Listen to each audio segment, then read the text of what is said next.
This is episode 39 of the It Makes Sense series. How I found purpose again after losing everything I thought defined me.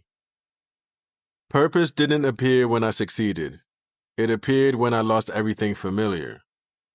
Nobody really tells you this, but finding purpose isn't a moment. It's a slow, uncomfortable process of becoming. Because for me, when basketball ended, I didn't magically wake up with a new vision. I woke up with silence. The kind that forces you to confront parts of yourself you kept outrunning for years.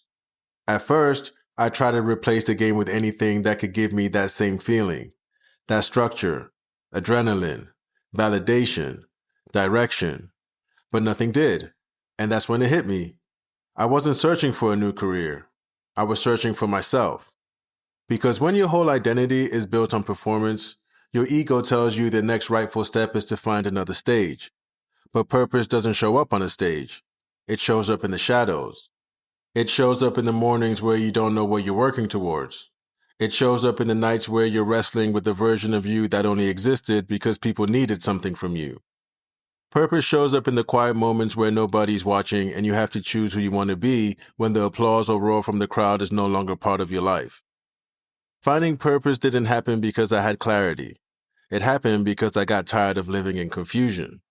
Somewhere between the childhood that hardened me, the boarding school years that forced emotional independence, the overseas seasons that tested me, the loneliness that aged me, the music that softened me, and the rebuilding that humbled me, all of it made me realize my life wasn't falling apart.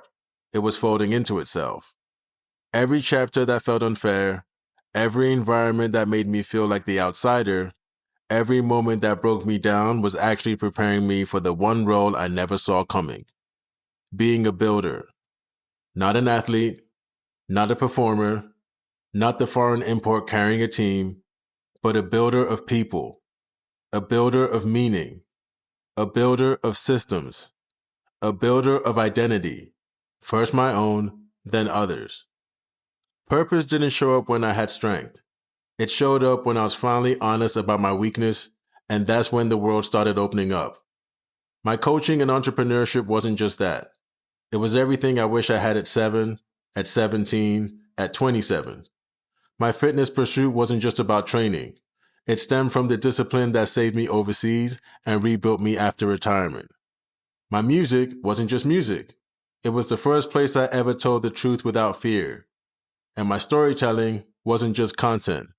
It was the bridge between who I was, who I am, and who I'm becoming. So purpose didn't come from choosing the right path.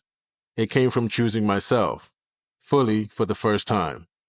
And the craziest part is, you don't realize you're walking into your purpose until you look back and see every painful chapter was actually pointing you in the same direction.